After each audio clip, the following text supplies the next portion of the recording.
Okay, so why the switch from DTU to PubAd? Ma'am, actually, I started preparing for civil services and I took public administration as my optional. So over time, I developed an inclination towards public administration. And then I thought, why not do a formal degree in the same? That's why I did master's in public administration, ma'am.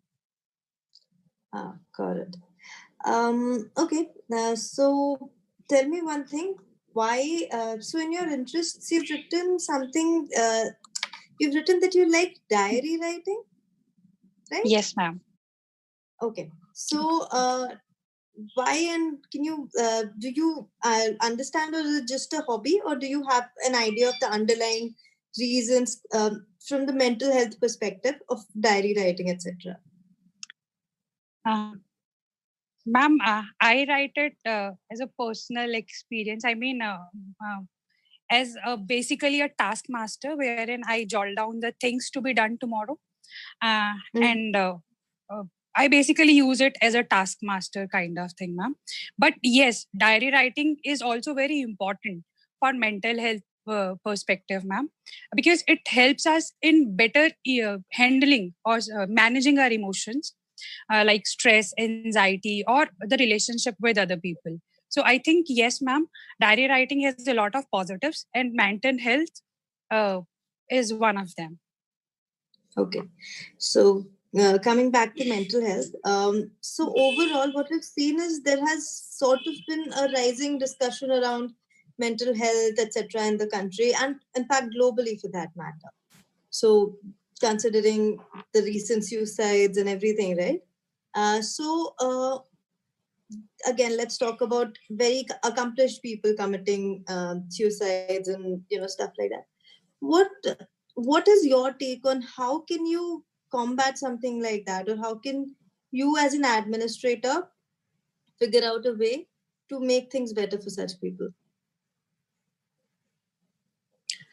Ma'am, there can be a number of ways by which an administrator can ensure that there is better health in his or her own district, ma'am. Ma'am, Okay. firstly, spreading awareness about mental health and treating it not as a taboo, but like any other problem, health issue in the society. Second would be the launch of various helpline numbers, ma'am. For example, we have Sanjeevani helpline and a kind of district helpline which helps in counseling the people in their own native language, ma'am. Thirdly, I think by associating schools, colleges, and various other educational institutions, wherein the mental health can be focused upon, and we can have a lot of sports, gaming activities, yoga, meditation, etc., to deal with this crisis, ma'am. Ma'am, I think apart from all these things, changing the lifestyle, wherein the people are more meeting with each other or going to parks, ma'am, making just very small changes in their day-to-day life can also ensure a better mental health, ma'am. Okay. But again, so what exactly, I would prefer that if you actually go on with, starting with why do you think this crisis has actually originated in the first place? And then kind of working on the solution, because that would make the context a little more clearer. So can you do that? Sure, ma'am. Ma'am, there are various reasons for mental health becoming such a concern today, which is the rise in the number of suicides, stress, anxiety, depression in today's youth. Ma'am, the reasons can be one, a very high increase in competition, leading to high expectations from not only peers but also family and friends. Secondly, ma'am, a high rise in inequality in the society.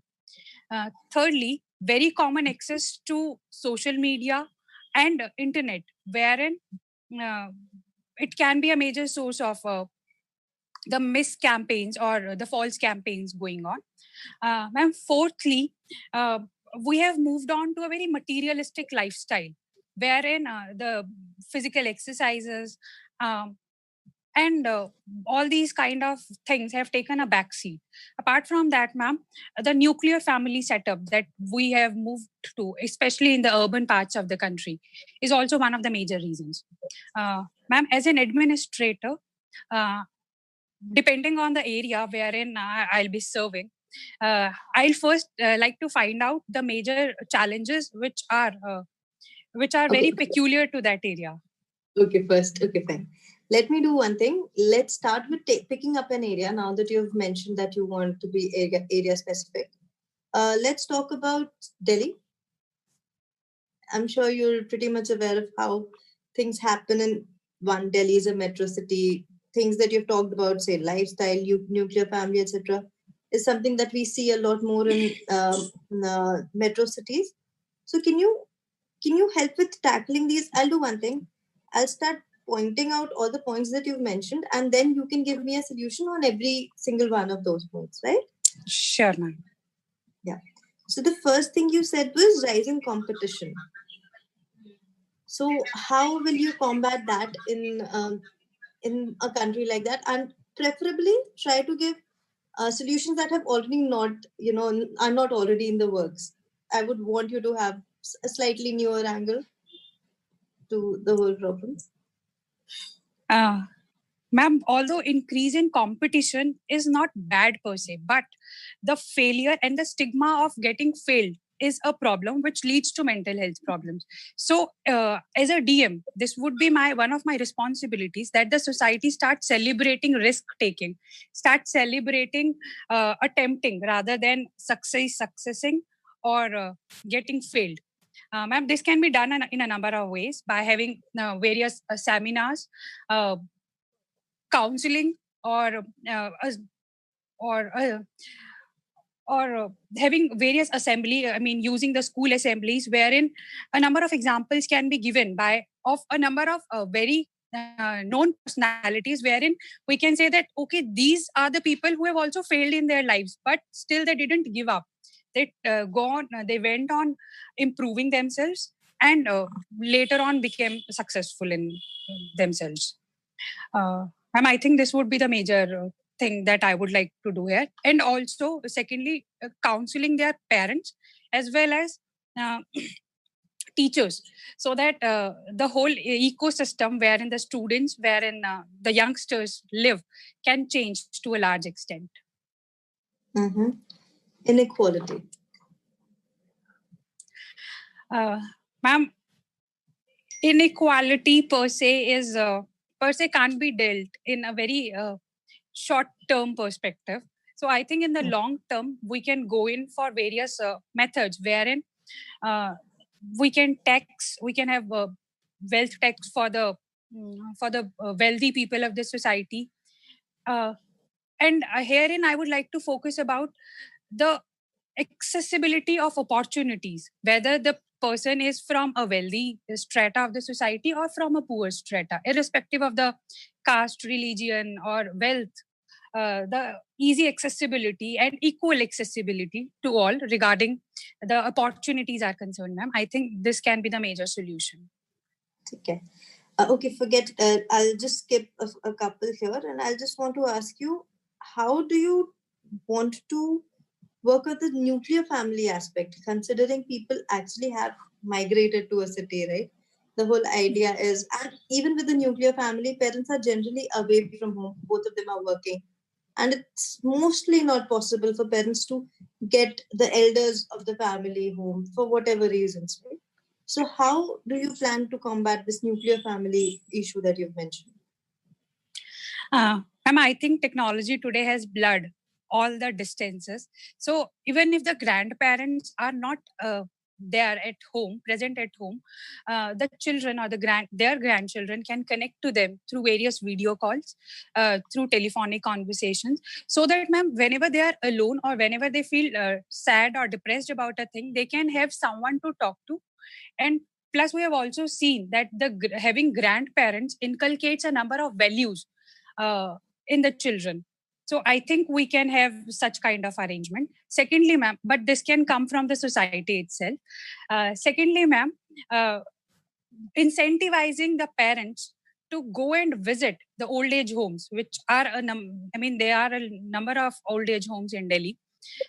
So having weekly visits or fortnightly visits also inculcates a sense of belongingness to not only the children but also the people who are living there.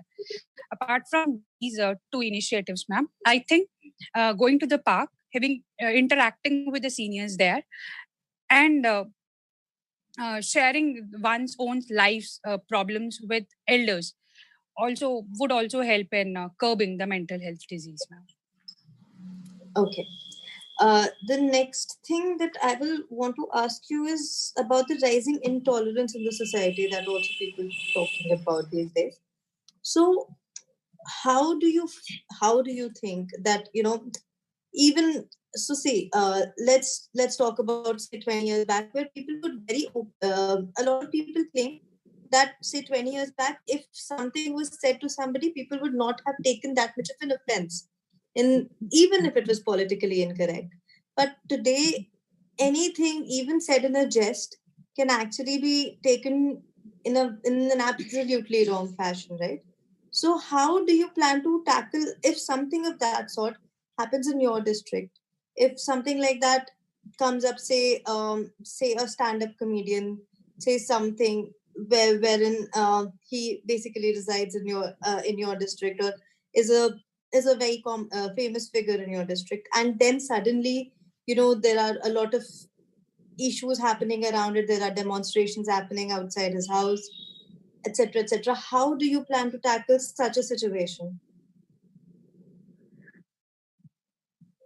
Ma'am, answering to the first part of the question about the rising intolerance, I think the major reason for this rising intolerance in people is basically the lack of or the inadequate emotional intelligence that is there in the people. They are already full of emotions that whenever another person comes and says anything offensive or even in light humor, they are not able to take it in a very positive gesture. Ma'am, secondly, coming to the second part of the question, if such a comedian comes and makes a political statement and there are demonstrations, the first and foremost responsibility, I think, of being as a DM would be ensuring the safety of the comedian, by giving him or her proper police protection or some other kind of protection that he or she might require. Secondly, ma'am, I think having a positive campaign about how uh, how in a democracy we all have a freedom of expression, and by being free to express ourselves, uh, there is a very thin line uh, between harming one's dignity and having a very light humor on the said personality. So I think there should be an awareness about the same, ma'am. Uh, but I think it's a very long-term measure wherein we can involve the schools, the colleges, the various educational institutions, as well as the religious leaders and local level leaders, ma'am, who can come up and who can say that dissent and having made some such political comments is a part and parcel of the Indian civilization, and by curbing that, we are actually doing a harm to Indian democracy. We are not taking it in the right spirit, ma'am. Okay. So, just a tiny follow up on this. So, remember when this movie Padmavat had come out, right? And there were political leaders who had commented on getting the actress's head to them, and other people being rewarded lakhs and lakhs of rupees, etc. How would you manage something? I mean, considering that you've said that political leaders have to be made aware, etc. How do you believe a political leader can be controlled in a situation like our country, and considering political leaders generally have the ability to sway crowds, right? How do you want to manage this?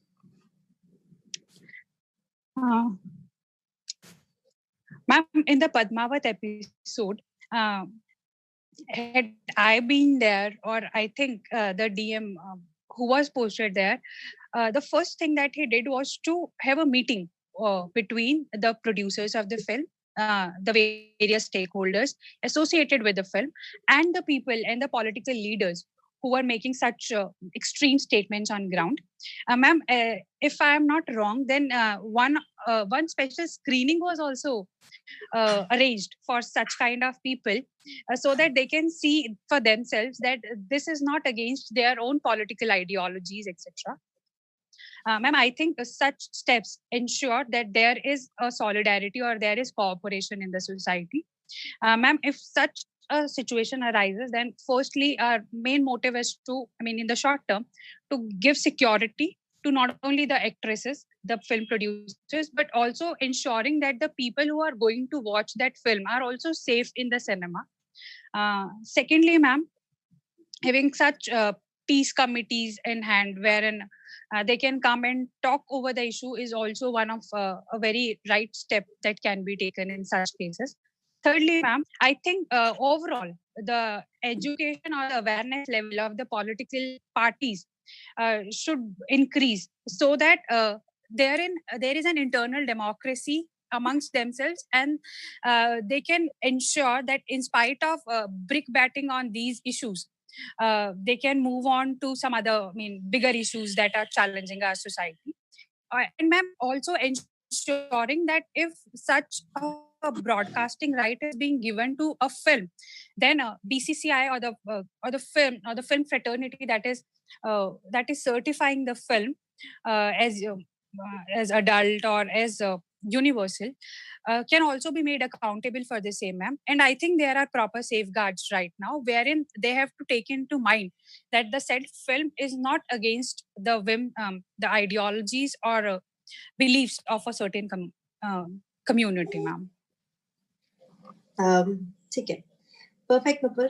Thank you so much. And I think Shweta will take it from here. Okay. Hello, ma'am. So Aditi ma'am has given you a lot of situation reaction questions. So I want to follow up on that only. A few questions related to that. So you said that regarding the lockdown period and everything which is going on, right? And diary writing is one of the thing where person can at least communicate with someone, even if it is a diary. You would have heard about an actor, a very famous actor, Sushant Singh Rajput, committing suicide at this moment of time. There might be some personal reasons regarding that. So, so I want to connect this with your graduation background. You are an electronics and communication engineer, right? So, how will you use that communication knowledge or technology in curbing or giving certain solution in this movement of lockdown and whatever things are going on in this movement? So how will you utilize that knowledge in this perspective? Ma'am, if I'm not wrong, the question is about using of technology. Using of technology or using of your communication knowledge itself. You can go for the philosophical background also on that, and as well as your technological. So I want you from both the sides. In handling the lockdown period, right, ma'am? Yeah. Ma'am, and that too as a DM, as ma'am has said, or that normal, just as a normal engineer. You are engineering background, and as a student, how are you going to deal as a learner of that communication technology? Ma'am, this lockdown period was no doubt very difficult for every individual, but at the same time, this period gave me an opportunity to brush up my skills of the engineering background. Ma'am, one, there were a number of online courses that were made available, either free or paid courses by the universities around the world that could have been taken up through the use of electronics and communication medium. Secondly, ma'am, the major motive of the lockdown was to contain the corona pandemic. And Arogya Setu is also one of a very important link in the same for contact tracing. So Arogya Setu is second, ma'am. Thirdly, ma'am, I would here like to talk about the use of geofencing technique that the government used so as to curb the movement of the people who are quarantined or self-isolated at home. Herein, as an engineer, ma'am, the Arogya Setu app was recently made open source by the government, and it was said that if any malfunction is there, we can report the same to the government. So, as an engineer, I also went through the source code of the same, and just to find out, I mean, if there is any such a loophole on the law. But fortunately, ma'am, there was no such thing. Fourthly, ma'am, this EC technology or the communication on the internet gave us a very respite from the physical distancing or from being confined in the homes, because we had access to Netflix and a lot of other video streaming apps. The gaming apps were also available online. So I think, ma'am, in order to beat isolation, stress, anxiety, the internet came handy to a lot of youngsters like me. Okay, very good. I expected this answer from you, being an engineer, because I myself is an electronics engineer. Okay, so now coming back to your this thing. So your option was public administration, right? I want you to justify your public administration knowledge in this ongoing thing, like the corona pandemic which is going on. So how will you use, or what kind of knowledges have you gained from your public administration thing in order to deal with such circumstances if at any time you become a DM and you are facing such situation?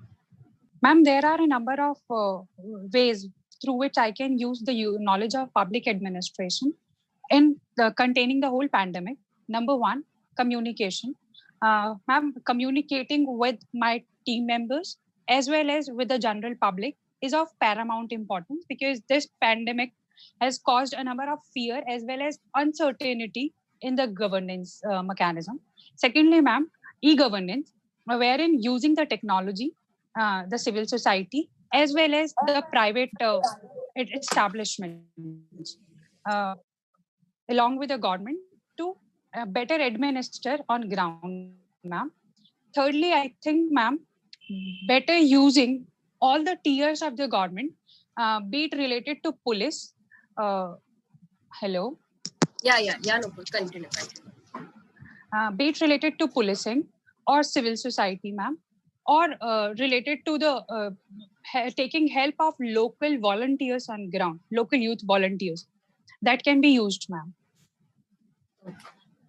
Okay, so after coming to this now, something very personal to you. So, in your opinion, what is the most striking feature which you consider is, or not striking feature, but the most striking point for empowerment of women? Just one point. And what do you think that is a must for empowering a woman? Ma'am, I think the safety and security. Okay. Is the most ma'am, because I think unless and until a woman feels secure, be it her own household or the society or the workplace itself, she can't give wings to her own dreams or ambitions, ma'am. Herein, talking from till when, I mean, talking of the times when she is still a fetus to the times when she becomes an adult, I think we all must ensure, the government must ensure that she is feeling safe as well as secure.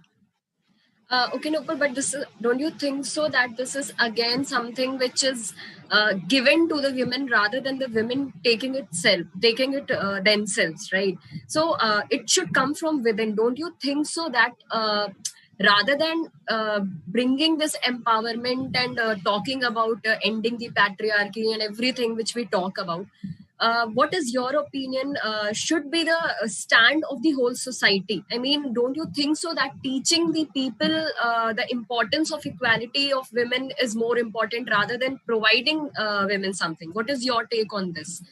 Whether something should be given to women, or it should be ingrained in the society? And if it has to be ingrained, how are you going to ensure that? Definitely, ma'am. For empowering a woman in true sense, it would lead the change to come from within the society.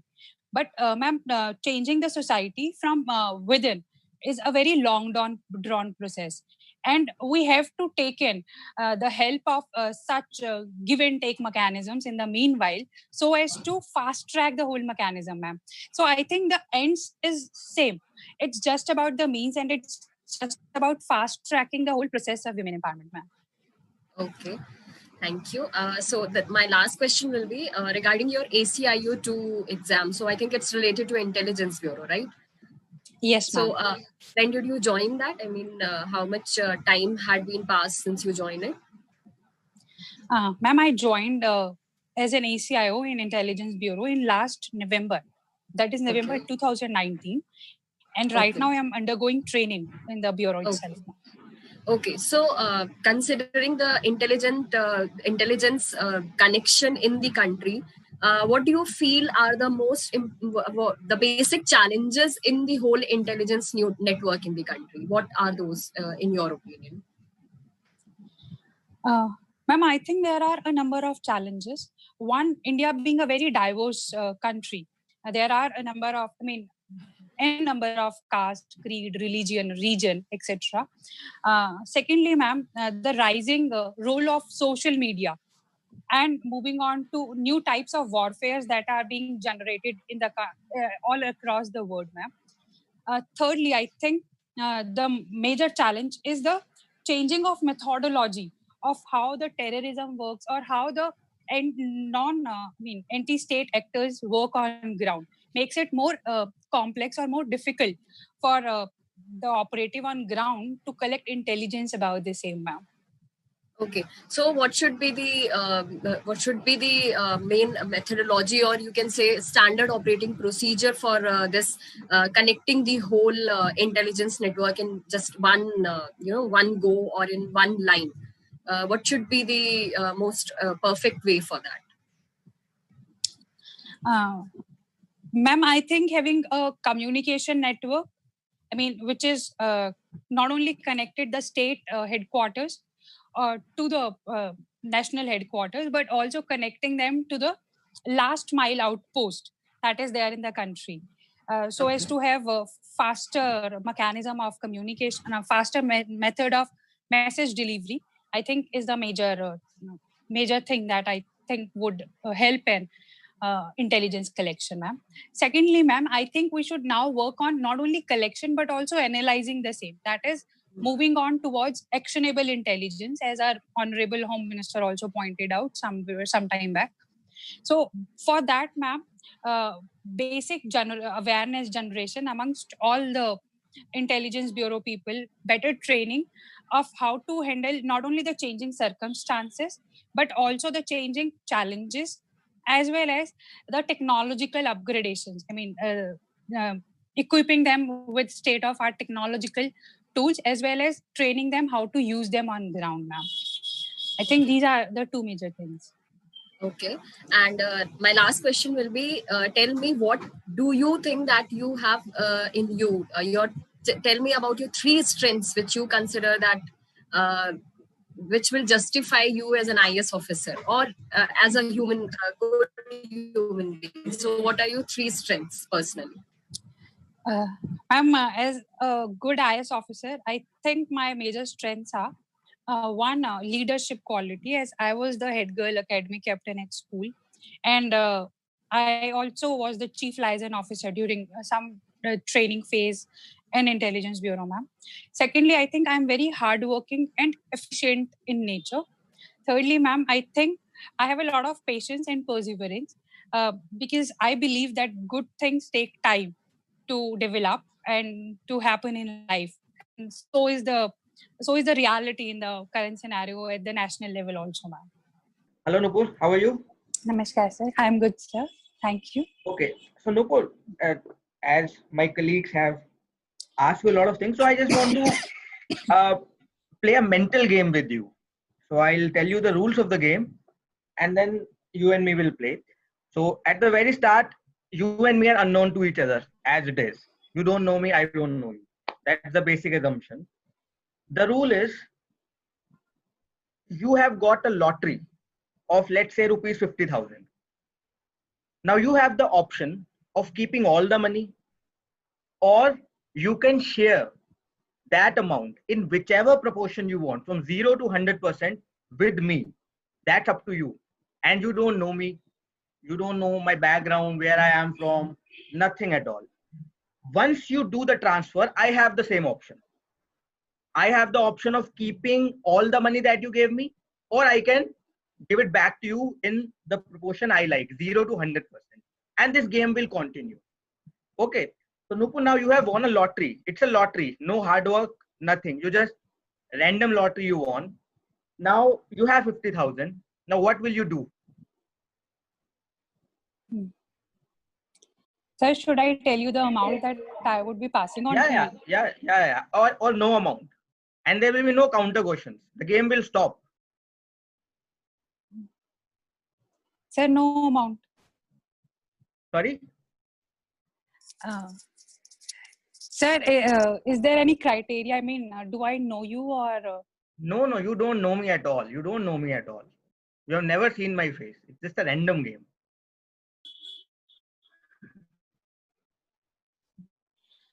Sir, in that case, I would not give you any amount. I mean, my answer would be no amount. Okay, thank you. Game over. The second question is, have you heard a term called jobless growth? Yes, sir. What is this? Sir, herein it signifies about an economic condition wherein the growth in the GDP numbers is happening, but the same or proportional growth in jobs is not happening, or rather the number of jobs that are available in the economy are decreasing at a rate. So that is jobless growth. Okay. Do you think India is suffering from this situation?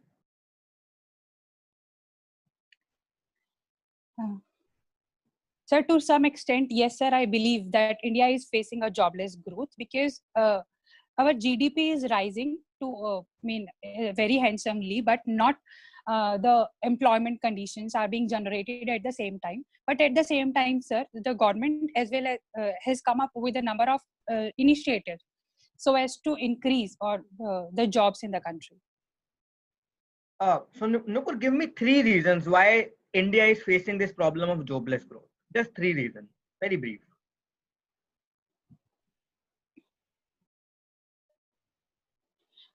Sir, one, the number of jobs in the services sector has decreased. So second, the share of manufacturing in the economy has more or less remained same in the Indian economy.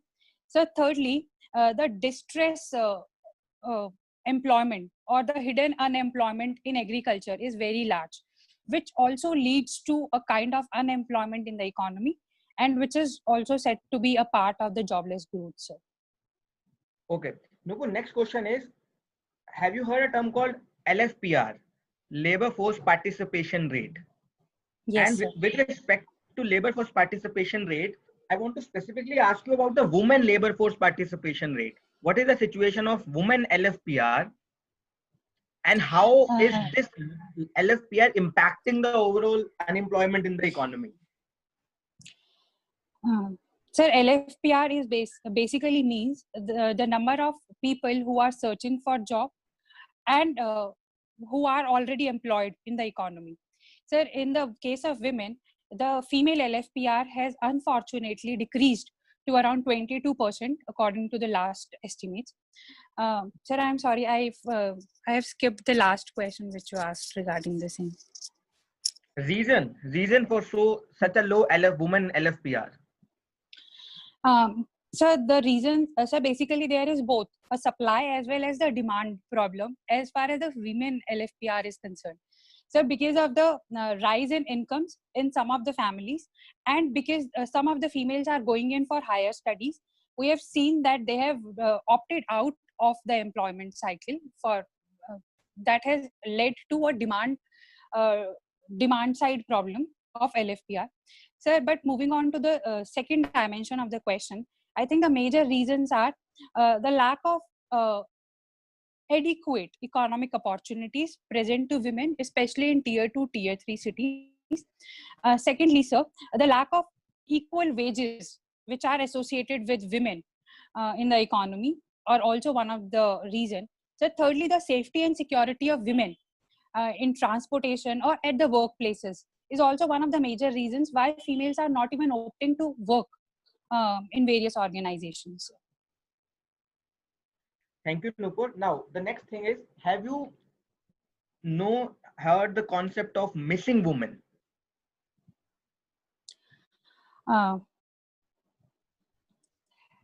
Sir, I have heard the concept, but I'm not very sure about it. If you allow me No, to guess, it's okay. You can guess. You can give me a Yes, guess sir. answer.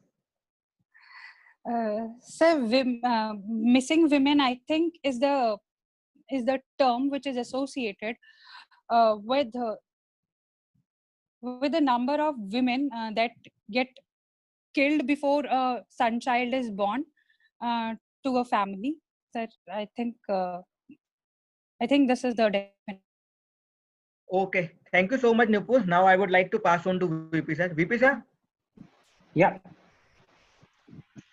Okay, Nupur, I've got a couple of questions. Can you hear me? Yes, sir. Namaskar, sir. Namaskar. So, Nupur, let's first talk about something which is happening around India. So, India is in conflict with China, Nepal, Bangladesh, Sri Lanka, Pakistan, of course. Now, there is a unique situation. Russia is a friend of China. All the major, arms that is there with China is actually sourced from Russia. India has traditionally been a friend with Russia. America now is offering all modern equipments to India. Now, which way should India go? Should India go towards America side, or should India continue with Russia? Your take. Sir, I believe that if India is importing such arms and technologies, then it should diversify its imports basket. Sir, it should deal with both Russia as well as USA, sir. So that, sir, firstly, having it just from one country would, I think, align us to a major bloc in itself. Sir, by having it from both the countries would project us as non-aligned in nature, as well as, sir, it will give us a strategic autonomy. I mean, we'll be at a much bigger or better bargaining power as far as both the countries are concerned, sir. Now that you have talked about non-alignment, I mean the philosophy, do you think that non-alignment philosophy is even relevant? Because the countries the major countries who are there in non-aligned movement or the member of non-aligned that association, all have got a very bad reputation. They have got dictators, military leaders, and everything, and in no way they are non-aligned. All are either aligned to China or Russia or America. So don't you think it's such a waste?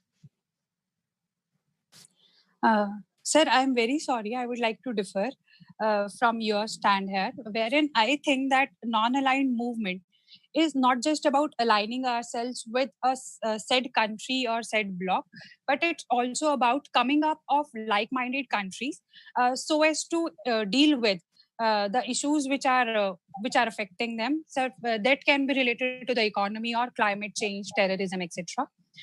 Sir, and coming to the second part of the question, I think that foreign policy is also always dictated by the national interest.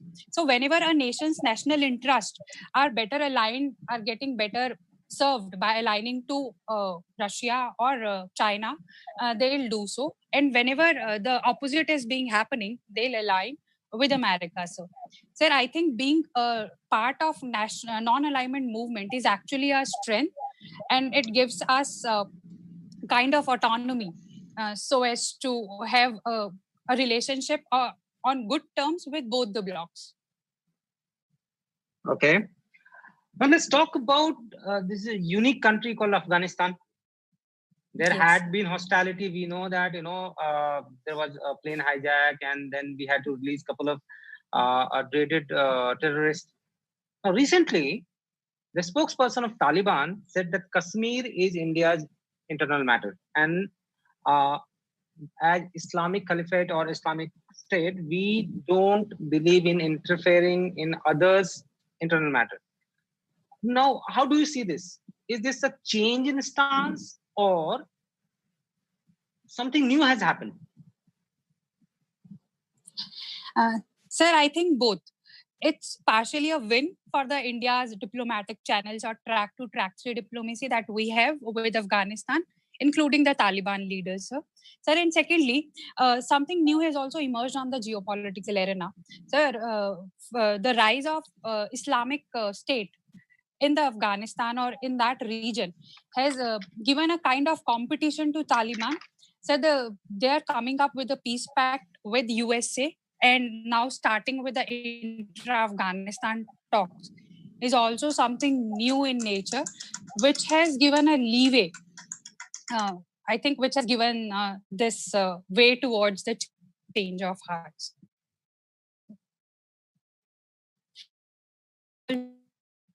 Taliban recognizes that as Taliban is concerned, so we are having major investment there, and the humanitarian ties, people-to-people contacts are also very high as far as Indo-Afghanistan relationship are concerned. So Taliban is just recognizing the same, sir. Okay. So let's talk a bit about something internal. You are from Delhi, Narela, right? Yes, sir. Recently, I mean, in December, there was this huge protest in Shaheen Bagh, right? And because of that protest, the route from Delhi to Faridabad was almost blocked. And there used to be huge traffic issues between Delhi to Faridabad and Noida to Delhi. And because of that, the pollution level was rising. Now, this is the situation. Now, as per NGT, any person or agency or a company, if causing pollution, should be penalized, right? Now, shouldn't NGT penalize Shaheen Bagh protesters for pollution in Delhi because of this traffic situation? There was a huge wastage of fossil fuel, and that was actually culminating into high pollution in December, January. Your take?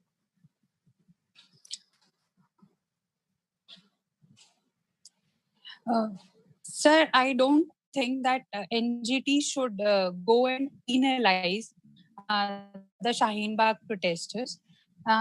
Sir, one, because we are a democratic country and everyone has the freedom of expression. Strikes also are a part of it because they were very peaceful in nature.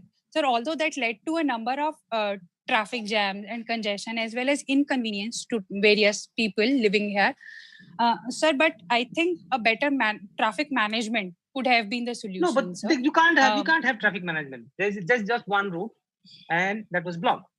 So what exactly would you do? You can't ask somebody from Noida to go to Gurgaon and then from there go to Faridabad. That also is not possible because Delhi, Gurgaon is already have got bottleneck in spite of having two routes. Yes, sir. So there's absolutely no way. You don't have roads, and they blocked it, and they are creating pollution. Indirectly, they are the reason behind the pollution. And mind you, just to give you an example, that if I throw my puja waste, I mean agarbatti and dhoop and all in Yamuna, I'll be fined for 5,000 rupees and 6 months jail. It's just a packet of flowers and then puja waste and 5,000 rupees and 6 months jail. What about them? That's my question. You can't have traffic management. Let's be very fair about it. Sir, herein when the NGT or when the Delhi government is penalizing one for disposing the religious waste, sir, in that, sir, that's a very source or pointed source wherein we can say that, okay, this is the major reason for this pollution. Sir, but in case of Shaheen Bagh protest, the protesters over there are already bereaved from the government because of some underlying issues, sir, and on top of it, penalizing them would have just exaggerated the whole problem to another extent.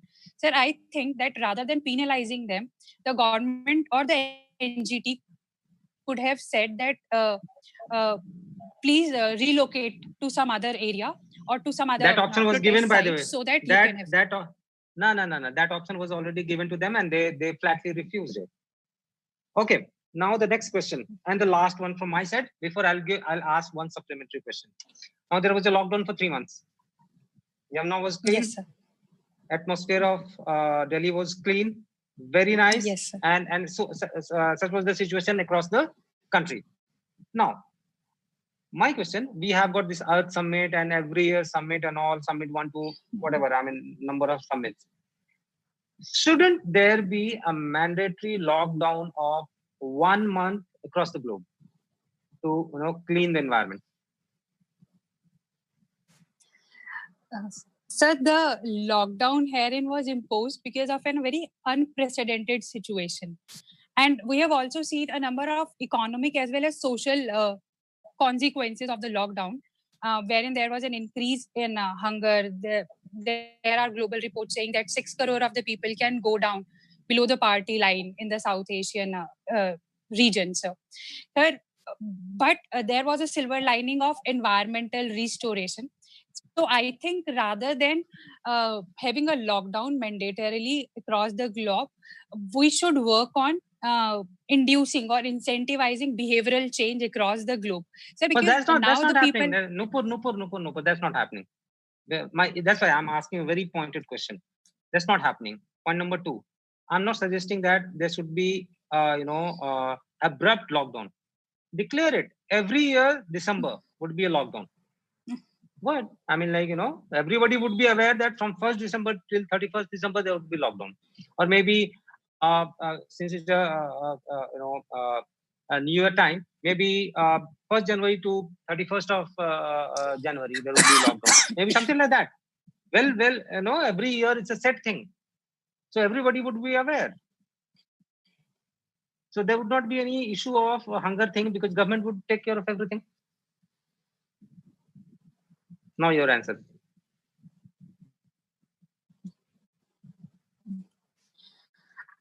Sir, if the said lockdown is taking care of not only the lives but also livelihoods of all the people across the globe and is then improving the environment, then I think we should go for it, sir. But it's very difficult to have both of them together, both the livelihood as well as the environment. Sir, if somehow the global government is both of them, then I think we should go for it. But I personally feel it to be a very far-fetched dream. Okay, my last question. That's a supplementary one. Have you heard of somebody called Anne Frank? Yes, sir. So she was so she's a famous diary writer who wrote the Diary of a Young Girl during World War II, sir. Okay, the most celebrated diary that was published, apart from Anne Frank's diary. So there is also a collection of diaries of Gandhiji's personal assistant. Sir, I'm forgetting his name, but it was also widely acclaimed and was very famous. Sir, in recent times, the Wuhan Diaries by Fang is very famous today in the whole corona pandemic, sir. Right, Nupur. So that's all from our interview perspective. Now we'll start with the feedback. Aditi would start, and the same sequence would follow. Aditi, and then finally in the end, I'll come. One good thing. So I'll start with the good first. Okay. So your manner of speaking is very nice. I like the way you're talking. I like how you're staying calm throughout the interview. I didn't see you flinch or get nervous at any point of time. All of that was very nice. Your knowledge is wonderful. You know a lot around most of the things. Just a few things that I think you really need to work on is first, when the question is personal, as in when your opinion is being asked for, or when let's just start from the first question, which was tell me about yourself, right? You were it was already something that everybody new, right? It was most of the things that you talked about were already there in your DAP. If it would have been nicer if you could give me a little more insight into who you are as a person. You just told me about your educational background and where you're working right now, and your age and the city you belong to, right? But if you could just say add something which helps me form an image of the person that you are, which is other than your job, that is, so then that would have been obviously a lot better. Then the next thing is, and again, on that personal point only, when you're talking about say the diary writing and all of that, those are it's a very interesting point to write, especially in the kind of circumstances we're living in, that you are into diary writing. So it will be nicer if you're like, one thing I saw that was a little lacking was some excitement there, because you have a hobby which we can talk about a lot. Anyone would want to know, okay, if she has as an interest, she writes a diary, so then what are the implications, etc. I found that excitement to be a little lacking on that. And again, taking things back to your personal experiences throughout the interview would help a lot more in understanding, so the whole idea is that, one, as an individual, whenever you're in an interview, it's very important for people to see you as a person and not as just a candidate applying for a particular job, right? Sure, Or ma'am. just coming out and giving an interview. So that is a little important. Do that. And one thing that I felt which was a little bit of a problem is also key. You kept suggesting behavioral changes in almost all answers, right? So that's always a long-term solve, right? So it's better to give short-term solves, more short-term solves, and kind of a lot of your answers are also sounding as if आप mains का paper लिख रहे हो. मेरे पास 5 point है, point number 1, point number 2, point number 3, point number 4, point number 5, right? In almost all answers, you were coming out as firstly, secondly, thirdly, firstly, secondly, thirdly. वो थोड़ा try sounding a little more spontaneous, because otherwise सब कुछ ऐसा लगेगा जैसे पूरा रट रटा के हम बैठे हैं. ठीक है, हमने preparation बहुत किया है, but it should not look like you're just hiding behind your preparation. So just that input. Everything else otherwise is wonderful. Okay? Take care. All the best. Thank you, ma'am. Hi, Nupur. Hello, ma'am. Aditi ma'am has told a lot of things which I also wanted to tell you. So first of all, your good point is that your confidence level is very good. So keep up this momentum of your confidence. And she shared that yes, you were calm throughout your interview. So that was a good point. And especially when you were giving certain, solutions kind of thing, then you were quite good in that. So you were knowing ki, yes, this is the problem, and that's why you know the solution, right? Coming to your personal questions, like I asked you about striking feature of empowering a woman. So that should be, we should feel that it is connected to you. It should be very like it is coming through it is coming from inside you, right? So that the person coming in, sitting in front of you, is satisfied that yes, whatever you are saying, it is true, that you really want that thing, right? Because safety and security, it is good, no doubt. But the first and foremost thing, in my opinion, I think is the decision making thing, right? Once you know that this is my decision and I'm eligible to take that decision equally as a man, then that will be a most important thing. And rather than coming to the decision making, it should be the equality thing which should be there. So जो चीजें personal level पे बहुत अच्छे से आप कह सकते हो, उन चीजों को थोड़ा सा you can take your interview in that direction, right? तो थोड़ा सा वहां पे उन चीजों को, पर्सनल लेवल वाली चीजों को, you can give a much better perspective on that, right? And I misinterpreted the question. That empowerment of women, I thought you are asking about the measures of the most important step to be taken for empowering women. Fine. It's okay. ठीक है. Okay. So second thing about your ACIU 2 thing. So prepare for that also, because since you are working, since you are training over, being a trainee over there, so questions will come on that, because I was not satisfied with the solutions which you gave. Right. Mostly side, but you should have that terminologies, the standard operating procedures are there, NAT grid solution is there, so all these things should come in your answer, right? Because Okay, ma'am. it's a possibility that there will be a question on this ACIU 2 thing, right? So on that basis, and your diary writing thing, it was very good. Some points which you said was very good, like telling them in their native language. That was a very good point. That was a very innovative point, right? And the diary writing should be very, you must be very prepared on that also, right? So Yes, ma'am. that's it. Thank you. Himanshu sir. Nupur. So first thing first, my intention was not to check your knowledge, because my other colleagues have checked your knowledge, and as they have told you, the knowledge wise it's perfect, confidence wise it's perfect. Now I'll come back to my game. So the reason Yes, sir. of playing a game with you was not to test your knowledge. It was to test your mind. Reason being, we all have a primitive mind. We take decisions through our subconscious mind. And this will Yes, be the biggest challenge that you will face when you go to the field as a DM. The reason I told you that I don't know you, and now you have a lottery. Lottery is not something you have earned. You got it. And then I gave you an option of sharing it with me. It tells three things to me. One, your compassion. Other, your sense of justice. And the third thing which you have been talking around was inequality. It covers the three aspects. And when you say I will not share, it straight away tells me how your mind and your subconscious mind thinks. So that's one. So be strategic and be aware of all these things.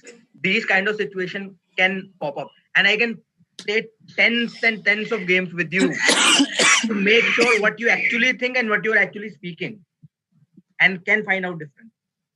So three things I checked, only three things: your sense of justice, because you talked about inequality, you talked about wealth tax, your sense, your mind when it comes to inequality, and your compassion.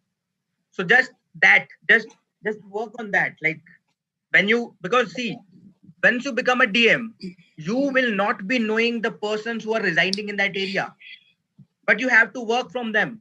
So compassion is important. Sense of justice is very important. You may not know them personally, but you have to work for them. So Yes, just sir. keep these things in mind. That's it. Otherwise, it's perfect. Nothing from my side. Okay, Nupur. Before I switch to, I move towards the questions and their answers and what I think. Let me first talk about you, because maybe the questions that we have asked might not come handy there. But what would be the strength of yours there is you. The way I see it, there's one problem in you, and that is you are really hard on yourself. You're trying too hard. Why? You're trying too hard. You don't need to.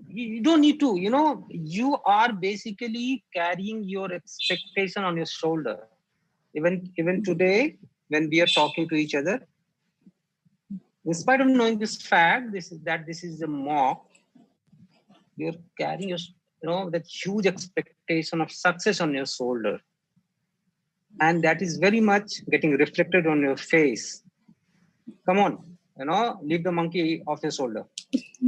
Take it easy. That's the problem. Try to understand. That is about 20 to 40 marks. It can pull you down by 40 marks. It can give you 20 plus marks. You're expecting too much from yourself. Why? Try to understand. This is not a rejection process. You have left that part behind. Prelims is the rejection process. Mains is evaluation. This part is a selection process. Nobody's going to, drill you. Nobody's going to, get into your head. Everybody would be talking as if, it's a conversation. Don't go by this a psyche that you have to crack it. You got to get marks there. Otherwise, there's a success and there's don't get into that success and failure thing. That is very much there in your mind. Why you are giving that particular type of answers, like mains answer. You want to be really correct. You want to be really correct in every question. You need to understand that's not what you are. Those answers are what is told to you. So that becomes clearly visible on your face. Come on, relax. When is your interview? So it's on 21st of July. 21st of July. Today is 12th, right? You got 10 days. Yes. Relax. See, you wrote your mains. Sure. And you know the answer. So in case they ask you questions like, why Taliban is acting this way, why China is this way, Russia is this way, you'll be able to answer those questions. And trust me, they would not be grilling you. They just would be talking to you. And if you look back, that's the mistake that you have been committing in all these years. You were going to interview as if you got to snatch something out of them. That's not the way it happens. Just go and have a conversation with them. Be what you are. Otherwise, there will be a problem. Definitely there will be a problem. Just go easy. I mean, you're there. There are 5-6 people. Just have a conversation. See, we can't change ourselves. We just think that we can change ourselves. And, we need to understand that those guys have got the experience of 37, 40 years of experience. So they are really smart guys. Really smart. They talk real polite. You have experience of this, right? All those guys, I doubt they ever, ragged you. They must have talked really polite to you, right? So you know this. You have got this experience. And then still you are committing the same mistake that you committed in your past 3 interviews. Come on, relax. You need to relax. Yes, sir. That's very much on your face. I don't need to talk to you, for half an hour to know about it.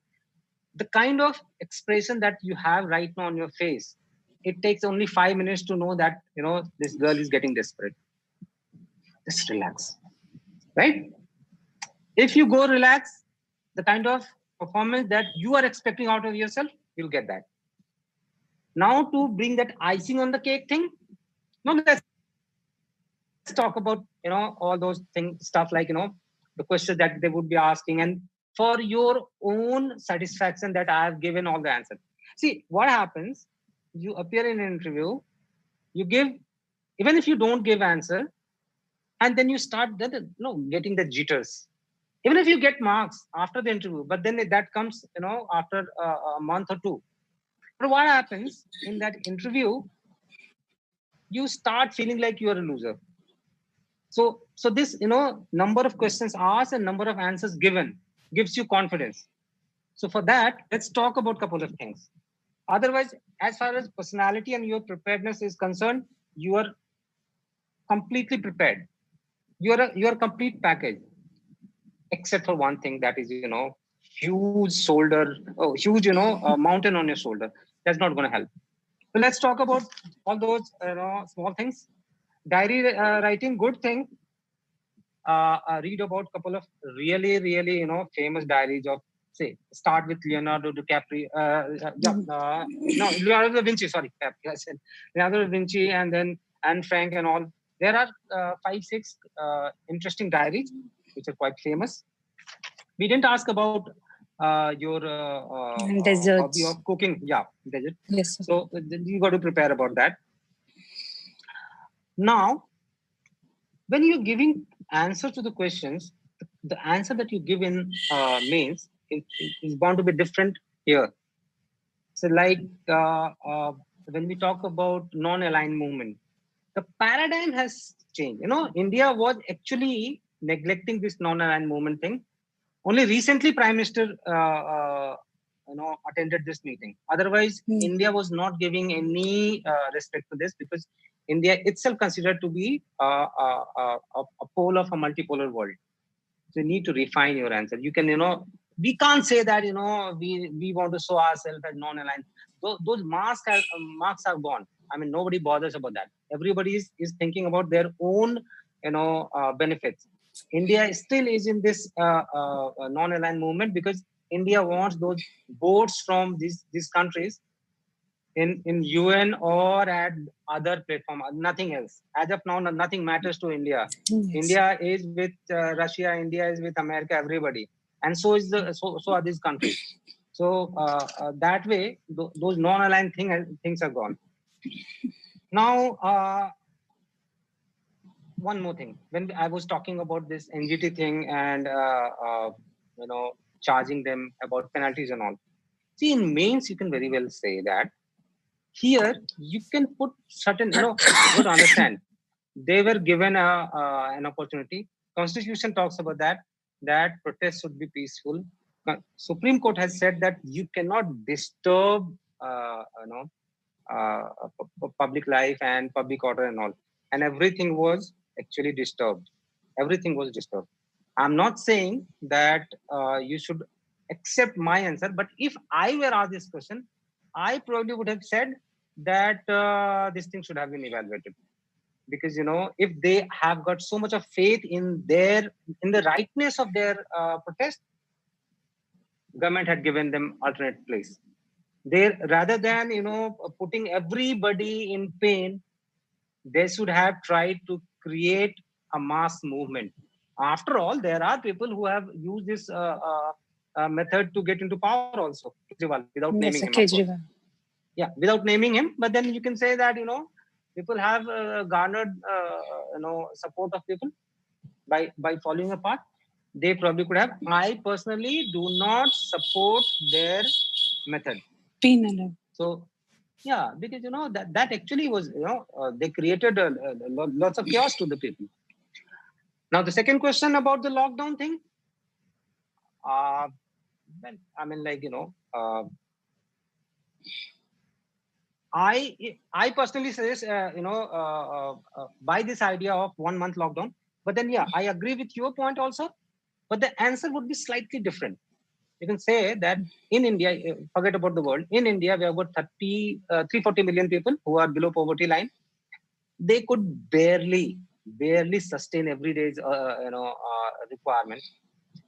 If we go for 1 month lockdown, it's not only about the food. There are other requirements also. Yes. If those are met, maybe we can go for lockdown. Otherwise, it's not sustainable. It is advisable, not sustainable is the thing. So these are just answers. You may be asked questions or not. I'm telling you these answers because I'm just trying to give you to mold your mental frame. How exactly should you go about? But these are minor things, only 10 to 20% thing. The 80% solution of 80% of your problems lies with you, not with us. So you need to sort out this here in your brain. So when you're going inside UPSC, think about larger things. These are short-term things. When you start looking at the larger picture, you don't get jitters. And if you don't get jitters, you get marks, right? So best of luck from my side. Thank you, sir.